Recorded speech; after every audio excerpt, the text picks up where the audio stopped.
എൻ്റെ പ്രണയം ഭാഗം 25. അത് കേട്ട് മുത്തശ്ശിയും ശ്രദ്ധയും ഒന്ന് പുഞ്ചിരിച്ചു. എന്നാൽ ബാൽക്കണിയിൽ ഫോണുമായി നിന്ന പൊന്നു ഒന്നും സംസാരിക്കുന്നുണ്ടായിരുന്നില്ല. പൊന്നു, ഹരി വിളിച്ചു. ഇനി മനസ്സിൽ ആവശ്യമില്ലാത്ത എന്തെങ്കിലും വെച്ച് നടക്കരുത് കേട്ടോ.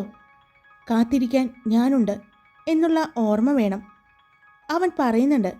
എന്നാൽ ഒന്നും മിണ്ടാതെ പൊന്നു ഫോണും പിടിച്ചുകൊണ്ട് തന്നെ നിന്നു. ഒന്നും സംസാരിക്കില്ല എന്നുള്ള വാശിയിലാണോ പൊന്നു നീ? ഹരി ചോദിച്ചു. എന്നാൽ പൊന്നുവിൻ്റെ ശ്രദ്ധ പോയത് ആ കാറിൽ നിന്ന് കേൾക്കുന്ന പാട്ടിലേക്കായിരുന്നു. ആ പാട്ട് താൻ പാടിയതാണെന്ന് അപ്പോഴാണ് അവൾക്ക് ഓർമ്മ വന്നത്. ഒരിക്കൽ വയലിൻ ക്ലാസ്സും ഗിറ്റാർ ക്ലാസ്സും കഴിഞ്ഞ് തങ്ങളെല്ലാവരും കൂടി വരുമ്പോൾ ഗ്രൗണ്ടിൽ വെച്ച് ഹരിയും കൂട്ടുകാരെയും കണ്ടപ്പോൾ അവിടെ വെച്ച് അവർ പാടിപ്പിച്ച പാട്ടാണ് അതെന്ന് അവൾ ഓർത്തു. പൊന്നു, ഹരി ആർദ്രമായി അവളെ വിളിച്ചു. അവൻ്റെ ആ വിളി കേട്ടതും അറിയാതെ തന്നെ പൊന്നു എന്ന് മൂളി. നിരഞ്ജൻ്റെ വിവാഹമാണെന്ന് ഞാൻ അറിഞ്ഞു. പിന്നെ നിനക്ക് നന്നായി വേദനിക്കും എന്ന് എനിക്കറിയാം. പക്ഷേ ആ വേദന നിനക്ക് പിന്നീട് നിൻ്റെ ജീവിതത്തിലെ ഏറ്റവും നല്ല സന്തോഷമായിരിക്കും.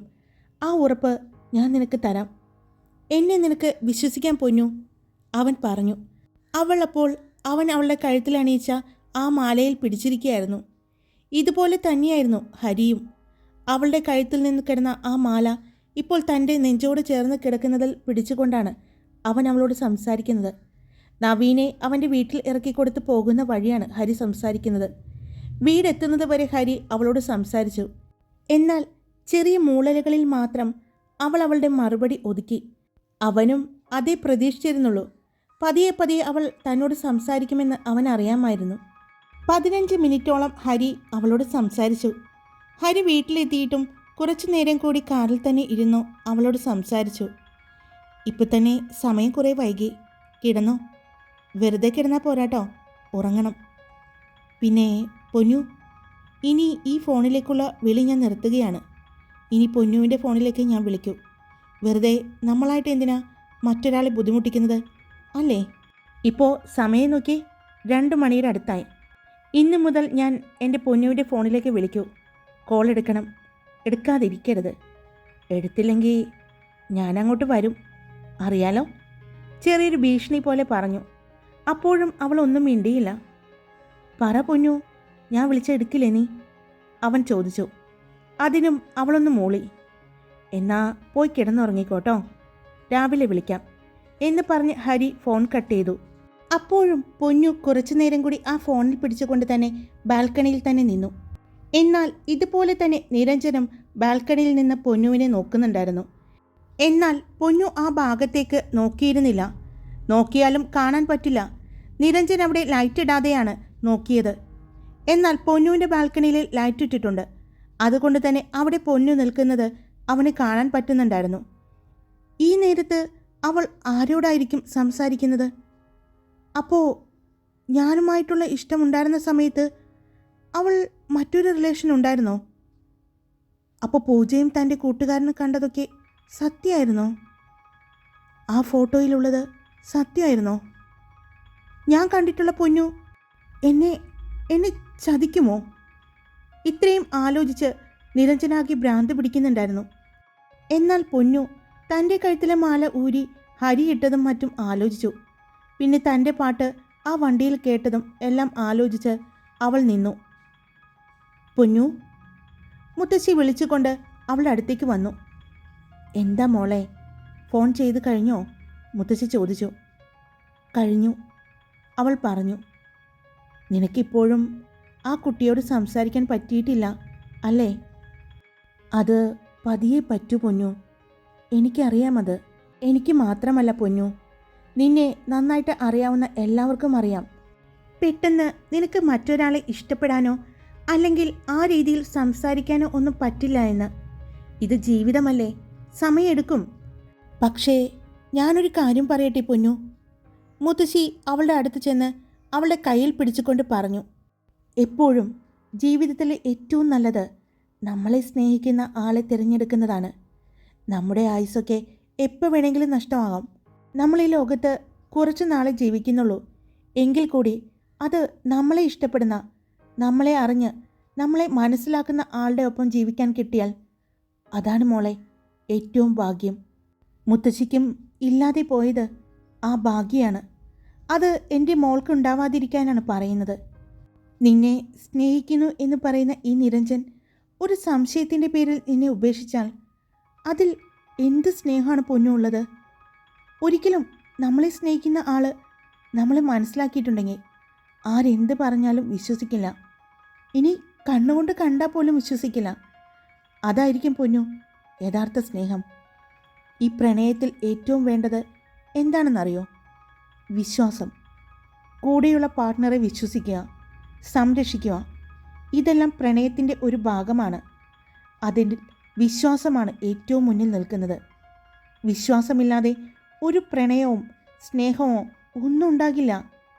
അതുകൊണ്ട് പറയുകയാണ്, എപ്പോൾ വേണമെങ്കിലും പൊലിയാവുന്ന ജീവനാണ് നമ്മുടെയൊക്കെ. അപ്പോൾ ഉള്ള കാലത്ത് നമ്മളെ ഇഷ്ടപ്പെടുന്ന ആളുടെ കൂടെ സ്നേഹിച്ച് സന്തോഷിച്ച് ജീവിക്കുക. നഷ്ടപ്പെട്ടത് ഓർത്ത് ദുഃഖിച്ച് സമയം കളയാതിരിക്കുക. നമുക്ക് അതിലും നല്ലത് കിട്ടാനായിരിക്കും ദൈവം നമ്മുടെ ഇഷ്ടത്തെ നഷ്ടപ്പെടുത്തിയത് എന്ന് വിശ്വസിക്കുക. എന്നിട്ട് എൻ്റെ മോള് ജീവിച്ചു തുടങ്ങുക. ഇന്ന് നീ നിരഞ്ജനോട് സംസാരിച്ചത് ഞാൻ അറിഞ്ഞു. അതുപോലെ ബോൾഡായിട്ട് സംസാരിക്കുക. ഒരിക്കലും ഇനി നിങ്ങൾ പറഞ്ഞ് കോംപ്രമൈസ് ചെയ്ത് മുന്നോട്ട് പോയാലും ഇതുപോലെ അനുഭവങ്ങളുണ്ടാവും. 1-2 വർഷമല്ലല്ലോ, ജീവിതാവസാനം വരെ ജീവിക്കേണ്ടതല്ലേ. ഇപ്പോഴേ അത് ഇങ്ങനെ അവസാനിച്ചത് നന്നായി. ഇല്ലെങ്കിൽ ഒരിക്കലും എൻ്റെ മകൾക്ക് ഇനി ജീവിതാവസാനം വരെ സന്തോഷിക്കാൻ പറ്റാതെയാകും ഈ ബന്ധം മുന്നോട്ട് പോയാൽ. അതുകൊണ്ട് തീരുമാനം നീ തന്നെ എടുക്കണം. പക്ഷേ അത് വൈകിക്കരുത്. ജീവിതത്തിൻ്റെ വിലപ്പെട്ട സമയം നീ കളയരുത്. നീ ഒരു അധ്യാപികയാണ്. നീ കണ്ടിട്ടുണ്ടാവും ഒരുപാട് കുട്ടികൾ നിങ്ങളുടെ കോളേജിൽ തന്നെ പ്രണയിക്കുന്നത്. ഇപ്പോൾ അവർ പ്രണയിക്കുന്നത് കാണുമ്പോൾ ഒരിക്കലും പിരിയില്ല എന്നൊക്കെ നമുക്ക് തോന്നാറില്ലേ? പക്ഷേ ആ കോളേജ് ലൈഫിൽ നിന്നും അവർ പുറത്തേക്ക് ഇറങ്ങിക്കഴിഞ്ഞാൽ ആ പ്രണയം അവിടെ അവസാനിച്ചു പോകാറുണ്ട്. വളരെ ചുരുക്കം പ്രണയബന്ധങ്ങളെ കോളേജ് ലൈഫിൽ നിന്നും പുറത്തേക്ക് ഇറങ്ങിയിട്ടും അത് ജീവിതത്തിലേക്ക് എത്തിയിട്ടുണ്ടാകും. അതുകൊണ്ട് ഉചിതമായ ഒരു തീരുമാനം നീ എടുക്കണം. നാളത്തെ കഴിഞ്ഞ് കോളേജിൽ പോകാനുള്ളതാണ്. അവിടെ ചെല്ലുമ്പോൾ പൂജയെയും നിരഞ്ജനെയും വീണ്ടും നീ കാണേണ്ടി വരും. അവരിൽ നിന്നും ഒളിച്ചോടാൻ നിനക്ക് ചിലപ്പോൾ 1-2 ദിവസമൊക്കെ ലീവ് എടുത്തിരിക്കാൻ പറ്റും. പക്ഷേ അതിൻ്റെ ആവശ്യമുണ്ടെന്ന് എനിക്ക് തോന്നുന്നില്ല. കാരണം അവരുടെ മുന്നിൽ ജീവിച്ച് കാണിച്ചു കൊടുക്കുകയാണ് വേണ്ടത്. അതും വിഷമിച്ച് സങ്കടപ്പെട്ടിരുന്നല്ല, സന്തോഷമായിട്ട് വിജയിച്ച് കാണിച്ചു കൊടുക്കുകയാണ് ചെയ്യേണ്ടത്. ഞാൻ നിങ്ങളില്ലെങ്കിലും തോറ്റുപോയിട്ടില്ല എന്ന് അവരുടെ മുന്നിൽ കാണിച്ചു കൊടുക്കുകയാണ് വേണ്ടത്. മുത്തശ്ശി പറയുമ്പോൾ അവൾ ഓർത്തത് ഹരി കുറച്ചു മുമ്പ് പറഞ്ഞ കാര്യങ്ങളായിരുന്നു. ഇതെല്ലാം തന്നെയാണ് ഹരിയും പറഞ്ഞതെന്ന് അവൾ ഓർത്തു. വാ, ഇനി ഉറക്കൊഴിക്കണ്ട എന്ന് പറഞ്ഞ് മുത്തശ്ശി തന്നെ അവളെയും കൂട്ടി റൂമിലേക്ക് പോയി. രാവിലെ പൊന്നുവിൻ്റെ ഫോണിൽ മെസ്സേജ് കേട്ടാണ് അവൾ ഫോണെടുത്ത് നോക്കിയത്. കണ്ണ് തുറന്ന് കിടന്നിട്ട് കുറേ നേരമായി. ബെഡിൽ നിന്നും എഴുന്നേക്കാൻ തോന്നിയില്ല. അമ്പലത്തിൽ പോകണം. ഇന്ന് പൂജയ്ക്ക് വെച്ചതെല്ലാം എടുക്കുന്ന ദിവസമാണ്. അതുകൊണ്ട് അമ്പലത്തിൽ പോയി പ്രാർത്ഥിച്ച് മനസ്സ് ശാന്തമാക്കി പുതിയൊരു പൊന്നുമായിട്ട് തിരിച്ചു വരണമെന്നെല്ലാം മുത്തശ്ശി പറഞ്ഞിട്ടുണ്ട്. പക്ഷേ എന്തോ തോന്നുന്നില്ല. കുറച്ചു നേരം കൂടി അങ്ങനെ കിടന്നു. അപ്പോഴാണ് ആ മെസ്സേജ് കേൾക്കുന്നത്. അവൾ വാട്സപ്പ് എടുത്ത് നോക്കിയപ്പോൾ അത് ഹരിയുടെയായിരുന്നു. അവൾ ആ മെസ്സേജ് ഓപ്പൺ ചെയ്തു. Good morning my cute flower എന്നായിരുന്നു ആ മെസ്സേജ്. അവൾ ആ മെസ്സേജ് റീഡ് ചെയ്തു എന്ന് മനസ്സിലായതും അവിടെ നിന്നും അടുത്ത മെസ്സേജ് ടൈപ്പ് ചെയ്യുന്നത് അവൾ കണ്ടു. തിരിച്ച് ഒരു ഗുഡ് മോർണിംഗ് ഞാൻ പ്രതീക്ഷിക്കുന്നു. ആ മെസ്സേജ് കണ്ടതും അവൾ തിരിച്ച് ഗുഡ് മോർണിംഗ് ഇട്ടു. ഇങ്ങനെ സാഡായിട്ടിരിക്കാതെ എഴുന്നേറ്റ് നല്ല കുട്ടി എന്ന് പറഞ്ഞാൽ പറ്റില്ലല്ലോ. നല്ല ടീച്ചറായിട്ട് എഴുന്നേറ്റ് കുളിച്ച് അമ്പലത്തിൽ പോയിട്ട് വാ. അമ്പലത്തിൽ പോയി നന്നായി പ്രാർത്ഥിച്ച് തിരിച്ചു വരുമ്പോൾ എൻ്റെ പൊന്നു പുതിയൊരാളായിട്ട് വേണം വരാൻ. നമ്മൾ കാരണം മറ്റൊരാൾ വിഷമിക്കാനുള്ള അവസരം ഉണ്ടാക്കരുത്. പൊന്നു, നീ വിഷമിച്ചിരുന്നാൽ നിനക്ക് ചുറ്റുമുള്ളവരും വിഷമിക്കും. നമ്മുടെ വിഷമങ്ങൾ നമ്മുടെ മാത്രം വിഷമങ്ങളായിരിക്കണം. നിനക്ക് സങ്കടപ്പെടണോ, കരയണോ, അതെല്ലാം നീ ആരും കാണാതെ ഒറ്റയ്ക്കുള്ളപ്പോൾ ആയിക്കോ. അത് വേണ്ടായെന്ന് ഞാൻ പറയില്ല. ഇനി നിനക്ക് നിന്റെ വിഷമങ്ങൾ ഇറക്കി വയ്ക്കാൻ, സങ്കടം വരുമ്പോൾ ഒന്ന് ചായാൻ ഒരു തോള് വേണമെങ്കിൽ, ഈ നെഞ്ച് വേണമെങ്കിൽ ഞാനുണ്ടാകും. നിന്റെ സങ്കടങ്ങളെ എല്ലാം എനിക്ക് തന്നേക്ക് പൊന്നു. അതിന് പകരം ഞാൻ നിനക്ക് എൻ്റെ സന്തോഷങ്ങൾ മുഴുവനും തരാം. അതുകൊണ്ട് ഇനി ആരുടെ മുന്നിലും സങ്കടപ്പെട്ടിരിക്കരുത്, ആരെയും വിഷമിപ്പിക്കരുത്. നിന്നെ ഓർത്ത് അത്രയും പ്രായമുള്ള നിന്റെ മുത്തശ്ശി വരെ വിഷമിക്കുന്നുണ്ട്. പുതിയ തീരുമാനങ്ങൾ എടുത്തുകൊണ്ട് പുതിയ പ്രണയത്തെ സ്വീകരിക്കാൻ തയ്യാറായിക്കൊണ്ട് അമ്പലത്തിലേക്ക് പോയിട്ട് വരൂ. കാത്തിരിക്കും നിന്റെ മാത്രം ഹരിരുദ്രദേവ്. നിന്റെ മാത്രം ഹരിരുദ്രദേവാണ് ഞാനെന്ന് എനിക്ക് ഉറപ്പിച്ച് പറയാൻ പറ്റും. എൻ്റെ ജീവിതത്തിലേക്ക് മറ്റൊരു പെൺകുട്ടിക്കും കടന്നു വരാൻ പറ്റില്ല. അവർക്ക് എന്നെ ഇഷ്ടപ്പെടാൻ പറ്റില്ല. ഞാൻ നിന്റെ മാത്രമാണ്, ഇതളിൻ്റെ മാത്രം ഹരി. അമ്പലത്തിൽ പോയി പ്രാർത്ഥിച്ച് മനസ്സിൽ നിന്നും നിന്നെ വേണ്ട എന്ന് പറയുന്ന ആളുടെ മുഖം എടുത്തു കളയുക. അവിടെ നിന്നെ വേണമെന്ന് പറയുന്ന എൻ്റെ മുഖം പ്രതിഷ്ഠിക്കുക. എന്നിട്ട് വാ, നമുക്ക് സംസാരിക്കാം. അവൻ്റെ വോയിസ് മെസ്സേജ് കേട്ടതും അവൾ ദീർഘനിശ്വാസമെടുത്തു. ബെഡിൽ നിന്നും എഴുന്നേറ്റ് ഫ്രഷായി ഒരു സെറ്റ് സാരിയും എടുത്തുകൊണ്ട് നിൽക്കുമ്പോഴാണ് അങ്ങോട്ട് വരുന്ന ശ്രദ്ധയെയും വാണിയെയും കാണുന്നത്. നീ റെഡിയായോ? ഞങ്ങൾ റെഡിയായി. കുറച്ചു നേരമായി നിന്നെ കാത്തു നിൽക്കുന്നു. നിന്നെ കാണാതെ വന്നപ്പോൾ മുത്തശ്ശി പറഞ്ഞിട്ട് വന്നതാ. നീ റെഡിയായില്ലേ? എന്നാൽ പോയാലോ? വാണി ചോദിച്ചു. പോകാം. കാറിലാണ് അവരെല്ലാവരും അമ്പലത്തിലേക്ക് പോയത്. കോളേജിൽ പോകാൻ വേണ്ടി ശ്രദ്ധയുടെ അച്ഛൻ കാറ് കൊടുത്തിട്ടുണ്ട്. എന്നും ആ കാറിലാണ് അവർ 4 പേരും കോളേജിൽ പോകുന്നത്. പൊന്നുവാണ് സാധാരണ ഡ്രൈവ് ചെയ്യാറ്. അവൾക്ക് ഇഷ്ടമാണ് ഡ്രൈവിംഗ്. അമ്പലത്തിലേക്ക് പോകാനും പൊന്നു തന്നെയാണ് കാറ് ഡ്രൈവ് ചെയ്തത്. ഡ്രൈവ് ചെയ്യുമ്പോൾ അവളുടെ മനസ്സ് ഒരുപാട് റിലാക്സ് ആവും എന്ന് പറയാറുണ്ട്. അതുകൊണ്ട് മനഃപൂർവ്വം ഡ്രൈവിംഗ് സീറ്റ് ശ്രദ്ധ ഒഴിഞ്ഞു കൊടുത്തു. അമ്പലത്തിലേക്ക് ചെന്നപ്പോൾ തിരക്കെല്ലാം കുറഞ്ഞിരുന്നു. കുട്ടികളെല്ലാം പൂജയ്ക്ക് വെച്ച ബുക്കുകൾ എടുക്കാനും പൂജയ്ക്ക് വെച്ച സാധനങ്ങളുമായിട്ടെല്ലാം എല്ലാവരും ഇറങ്ങിത്തുടങ്ങിയിരുന്നു. അമ്പലത്തിലേക്ക് അവർ കയറി ചെല്ലുമ്പോൾ പൊന്നുവിൻ്റെ മനസ്സിൽ പ്രാർത്ഥിക്കാൻ വേണ്ടി ഒന്നും ഉണ്ടായിരുന്നില്ല. ഇത്രയും നാളും വരുമ്പോൾ നിരഞ്ജന് വേണ്ടിയും മറ്റും പ്രാർത്ഥിക്കുമായിരുന്നു. പക്ഷേ ഇപ്പോൾ ഒന്നുമില്ല പ്രാർത്ഥിക്കാനെന്ന് അവൾക്ക് തോന്നി. മുത്തശ്ശിയുടെ കൈ പിടിച്ചുകൊണ്ടാണ് അവൾ തിരുനടയിലേക്ക് കയറി ചെന്നത്. ശിവപ്രതിഷ്ഠയ്ക്ക് മുന്നിൽ കൈകൾ കൂപ്പി കണ്ണുകളടച്ച് പ്രാർത്ഥിക്കുമ്പോൾ, ഞാൻ എപ്പോഴും വന്ന് പ്രാർത്ഥിക്കാറില്ലേ, എനിക്ക് അങ്ങേപ്പോലുള്ള ഒരു ഭർത്താവിന് വേണമെന്ന്. തൻ്റെ പാതിയെ ഇത്രമാത്രം സ്നേഹിക്കുന്ന ഒരു ഭർത്താവ് ഉണ്ടായിട്ടില്ല. അതുകൊണ്ട് തന്നെയാണ് എല്ലാ സ്ത്രീകളും താൻ സ്നേഹിക്കുന്ന പുരുഷൻ മഹാദേവനെ പോലെ ആയിരിക്കണമെന്ന് ആഗ്രഹിക്കാറ്. അതുപോലെ തന്നെയായിരുന്നു ഞാനും ആഗ്രഹിച്ചത്. പക്ഷേ എവിടെയാണ് എനിക്ക് തെറ്റുപറ്റിയത്? എനിക്ക് മനസ്സിലാകുന്നില്ല. ഞാൻ സ്നേഹിച്ചത് ആത്മാർത്ഥമായിട്ടായിരുന്നില്ലേ? എൻ്റെ സ്നേഹത്തിൽ ഒരു കളങ്കവും ഉണ്ടായിരുന്നില്ലല്ലോ. എന്നിട്ട് എന്തിനാ ആ സ്നേഹം എൻ്റെ അടുത്ത് നിന്ന് തട്ടിത്തെറിപ്പിച്ചത്? എനിക്കൊന്നും മനസ്സിലാകുന്നില്ല മഹാദേവ. ഞാൻ കാരണം എനിക്ക് ചുറ്റുമുള്ള ഒരുപാട് പേര് വിഷമിക്കുന്നുണ്ട്. എനിക്കറിയാം. എൻ്റെ മനസ്സിനെ എനിക്ക് നിയന്ത്രിക്കാൻ സാധിക്കണേ. ഞാൻ കാരണം ആർക്കും ആപത്തുണ്ടാകരുതെന്ന് ഞാൻ പ്രാർത്ഥിക്കാറ്. എന്തായാലും ഞാൻ കാരണം നിരഞ്ജനെ ആപത്തൊന്നും സംഭവിക്കരുത്. അതിനുവേണ്ടി തന്നെ ഞാൻ ആ ജീവിതത്തിൽ നിന്നും മനഃപൂർവ്വം ഒഴിഞ്ഞു കൊടുക്കുകയാണ്. പക്ഷേ അവിടേക്ക് ഹരി കടന്നു വരണമെന്ന് വാശി പിടിക്കുന്നു. ഇനിയും പ്രണയിച്ച് വഞ്ചിക്കപ്പെടാൻ എനിക്ക് വയ്യ. എനിക്കിനി സ്നേഹിക്കാൻ പറ്റുമോ? ഒന്നും എനിക്കറിയില്ല. പക്ഷേ ഹരി വാശി പിടിച്ചുകൊണ്ടിരിക്കുന്നു. ആ വാശിക്ക് മുന്നിൽ എൻ്റെ മനസ്സ് കൈവിട്ട് പോകുമോ? എനിക്കൊരു തീരുമാനം എടുക്കാൻ പറ്റുന്നില്ല. എനിക്ക് ചുറ്റുമുള്ളവരെ എല്ലാവരും എന്നെ സ്നേഹിക്കുന്നവരാ. അവർ എൻ്റെ നന്മയ്ക്ക് വേണ്ടിയാണ് പറയുന്നത്. എല്ലാം എനിക്കറിയാം. പക്ഷേ എനിക്ക് എന്ത് തീരുമാനമെടുക്കണമെന്ന് അറിയില്ല. പക്ഷേ ഒരു കാര്യം ഞാൻ ഇവിടെ നിന്ന് ഉറപ്പിക്കുകയാണ്. ഇനി ഞാൻ കരയില്ല. എൻ്റെ വിഷമം ഹരി പറഞ്ഞതുപോലെ തന്നെ ആരും കാണാതെ ഞാൻ എൻ്റെ മനസ്സിൽ തന്നെ കുഴിച്ചു മൂടുകയാണ്. എനിക്ക് ഹരിയെ ഇഷ്ടപ്പെടാൻ സാധിക്കുമെന്നൊന്നും എനിക്കറിയില്ല. ഹരി എന്നെ സ്നേഹിക്കുന്നുണ്ടെന്ന് എനിക്ക് നന്നായിട്ടറിയാം ഇപ്പോൾ.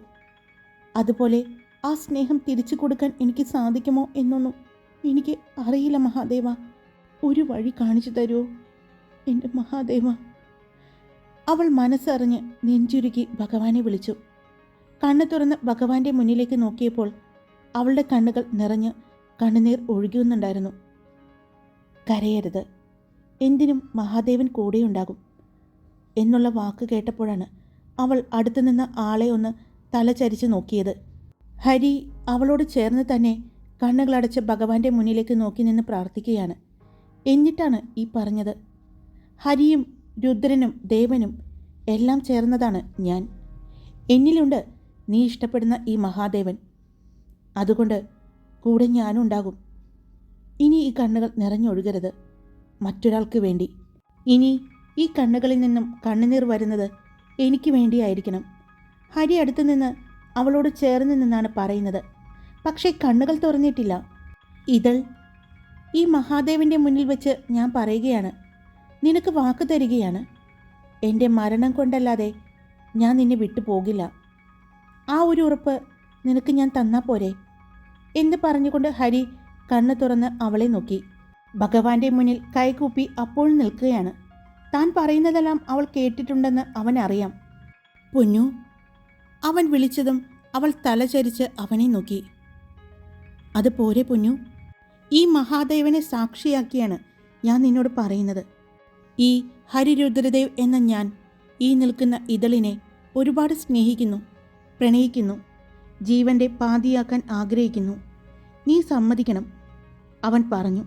അവൾ ഒന്നും മിണ്ടാതെ കുറച്ചു നേരം കൂടി നിന്ന് തിരിഞ്ഞു നടക്കാൻ പോയതും അവളുടെ ആ സാരിത്തുമ്പിൽ അവൻ പിടിച്ചു. പൊന്നു, മറുപടി പറ, അവൻ പറഞ്ഞു. അവൾ ചുറ്റും നോക്കി. ആളുകൾ അത്യാവശ്യമുണ്ട്, പക്ഷേ തങ്ങളെ ശ്രദ്ധിക്കുന്നില്ല എന്ന് അവൾക്ക് തോന്നി. അവളുടെ നോട്ടം കണ്ട് അവനും ഒന്ന് നോക്കിക്കൊണ്ട് പറഞ്ഞു, വേഗം പറയേ, നീ എന്നെ ഇഷ്ടപ്പെടുമോ? എൻ്റെ ജീവിതത്തിലേക്ക് വരാൻ നിനക്ക് സമ്മതാണോ? അവൻ അവളെ നോക്കിക്കൊണ്ട് ചോദിച്ചു. അവൾ ആ സാരിത്തുമ്പിൽ പിടിച്ച് വിടിവിക്കാൻ ശ്രമിക്കുന്നുണ്ട്. അവൾ നോക്കിയപ്പോൾ മുത്തശ്ശിയും ശ്രദ്ധയും വാണിയുമെല്ലാം കുറച്ച് മാറി നിന്ന് അവളെ നോക്കുന്നുണ്ട്. അവൾ ദയനീയമായി അവരെ നോക്കി. പറ പൊന്നു, വേഗം പറയുകയാണെങ്കിൽ ഇവിടെ നിന്നും പോകാം, അല്ലെങ്കിൽ ആളുകളെല്ലാം ശ്രദ്ധിക്കും, അവൻ പറഞ്ഞു. അത് പിന്നെ എനിക്ക് സമയം വേണമെന്ന് ഞാൻ പറഞ്ഞതല്ലേ? പെട്ടെന്ന് അവൾ ചോദിച്ചു. സമയം തരാമെന്ന് ഞാൻ പറഞ്ഞതാണ്, പക്ഷേ എൻ്റെ ജീവിതത്തിലേക്ക് സമയം എടുത്തിട്ടാണെങ്കിലും വരാമെന്നുള്ള ഉറപ്പ് നീ എനിക്ക് താ. എനിക്ക് കാത്തിരിക്കാനെങ്കിലും ഒരു ഉറപ്പ് താ പൊന്നു, അവൻ വീണ്ടും പറഞ്ഞപ്പോൾ അവൻ്റെ കണ്ണുകൾ നിറയുന്നത് അവൾ കണ്ടു. അവൻ അവളുടെ കണ്ണുകളിലേക്ക് നോക്കിക്കൊണ്ടാണ് പറയുന്നത്. അപ്പോഴാണ് അവൾ അവൻ്റെ കഴുത്തിൽ തൻ്റെ മാല കിടക്കുന്നത് കാണുന്നത്. ഷർട്ട് അവൻ്റെ വലത് കൈയിൽ നിന്നും പൂർണ്ണമായി ഊരി മാറ്റിയിരിക്കുകയാണ്. ഇടത് നെഞ്ചിൻ്റെ ഭാഗം ഷർട്ട് കൊണ്ട് മറച്ച് കൈകൊണ്ട് പിടിച്ചിട്ടുണ്ട്. അവളുടെ കണ്ണുകൾ പെട്ടെന്ന് അവൻ്റെ നെഞ്ചിൽ കിടക്കുന്ന അവളുടെ ആ മാലയുടെ ലോക്കറ്റിലേക്കാണ് പോയത്. പെട്ടെന്ന് നെഞ്ചിൻ്റെ ഇടത് ഭാഗത്താണ് അവൾ ശ്രദ്ധിച്ചത്. എന്തോ ടാറ്റു ചെയ്തിരിക്കുകയാണ്. അതിൻ്റെ കുറച്ച് ഭാഗം കാണാം, ബാക്കി ഷർട്ട് കൊണ്ട് മൂടിയിരിക്കുകയാണ്. അവൾ അങ്ങോട്ട് നോക്കുന്നത് കണ്ടതും അവൻ നെഞ്ചിലേക്ക് നോക്കി ഷർട്ട് കൊണ്ട് അത് മറച്ചു. അപ്പോൾ അവൾ അവൻ്റെ കണ്ണുകളിലേക്ക് നോക്കി, പിന്നെ വീണ്ടും ആ നെഞ്ചിലേക്കും. എന്തോ അവൻ്റെ കണ്ണുകളിലെ ഒരു തിളക്കം അവൾ ശ്രദ്ധിച്ചു. വീണ്ടും അവൾ അവൻ്റെ നെഞ്ചിലേക്ക് നോക്കി. അതെ, ഇങ്ങനെ നോക്കി നിൽക്കാതെ, തിരക്ക് കൂടി വരികയാണ്, അവൻ പറഞ്ഞപ്പോൾ അവൾ അവൻ്റെ മുഖത്തേക്ക് വീണ്ടും നോക്കി. മറുപടി പറയേ, അവൻ പറഞ്ഞു.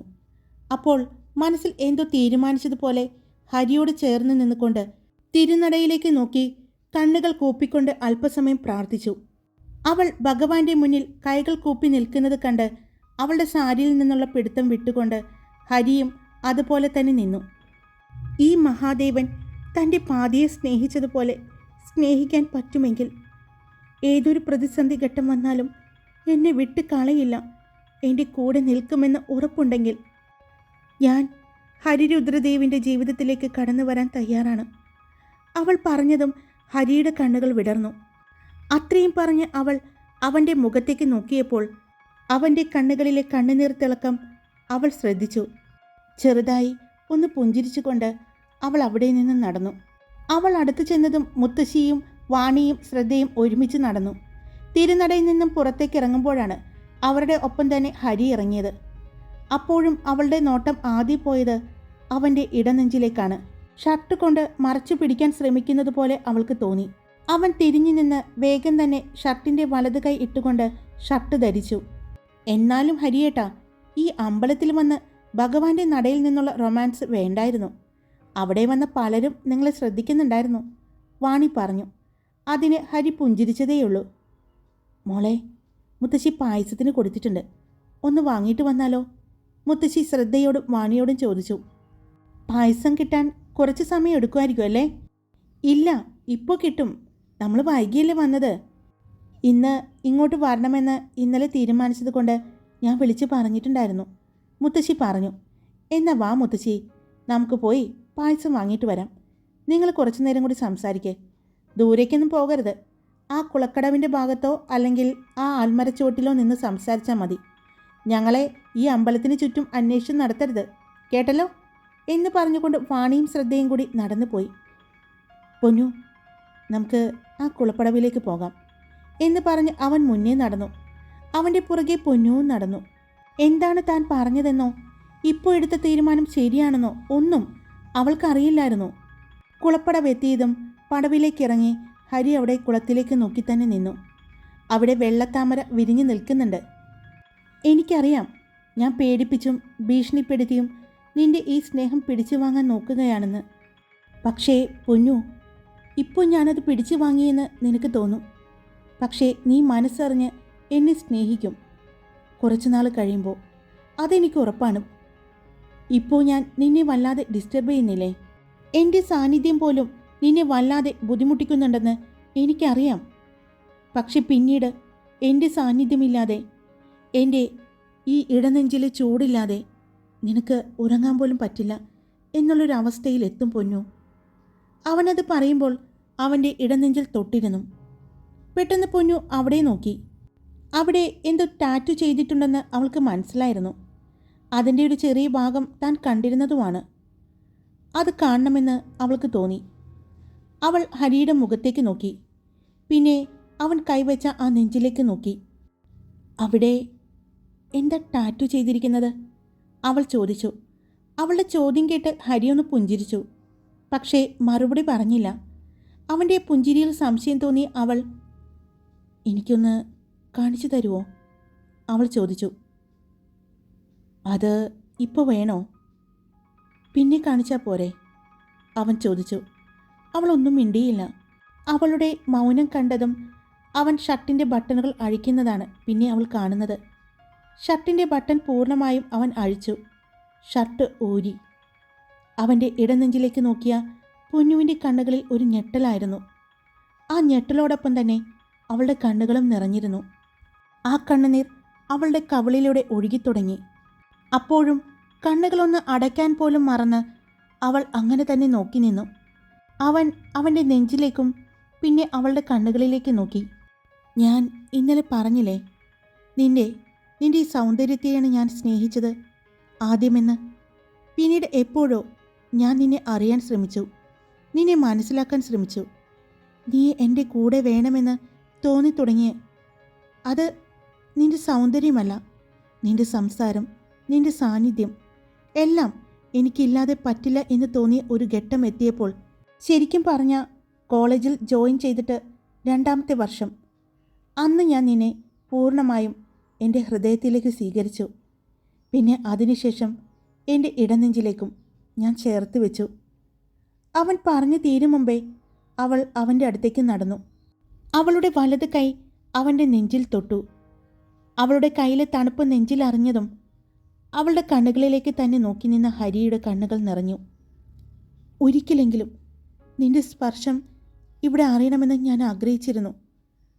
അവൾ അവൻ്റെ കണ്ണുകളിലേക്ക് നോക്കി ചോദിച്ചു. ഞാനൊരു പക്ഷേ നിരഞ്ജനെ വിവാഹം കഴിച്ചിരുന്നെങ്കിൽ? അവൾ ചോദിച്ചു. അതിന് അവൻ്റെ ചുണ്ടിൽ ഒരു പുഞ്ചിരി വിരിഞ്ഞു. ഈ മഹാദേവൻ്റെ മുന്നിൽ എല്ലാ ശനിയാഴ്ചയും ഞാൻ വരാറുണ്ട്, മുടക്കാറില്ല. മഹാദേവൻ കൈവിടില്ല എന്നുള്ള ഉറപ്പ് എനിക്കുണ്ടായിരുന്നു. അപ്പോൾ ഇതാണല്ലേ പറഞ്ഞത്, ഒരു പെണ്ണും ഇനി സ്വീകരിക്കില്ല എന്ന്? അവൾ ചോദിച്ചു. പിന്നല്ലാതെ, മറ്റൊരു പെണ്ണിൻ്റെ മുഖം ഇടനെഞ്ചിൽ ഇത്രയും വ്യക്തമായി പതിപ്പിച്ചു വച്ചിരിക്കുന്ന, അവളുടെ പേരെഴുതി വച്ചിരിക്കുന്ന ഈ എന്നെ ഒരു പെണ്ണും സ്വീകരിക്കില്ല, അവൻ പറഞ്ഞു. അപ്പോഴും അവളുടെ കൈ അവൻ്റെ നെഞ്ചിൽ പതിഞ്ഞിരിക്കുന്നുണ്ട്. പൊന്നു, വാശി പിടിച്ച് ഞാൻ എൻ്റെ ജീവിതത്തിലേക്ക് നിന്നെ കൂട്ടുകയാണ്. അത്രയ്ക്ക് ഇഷ്ടമായിട്ടാണ് പെണ്ണെ.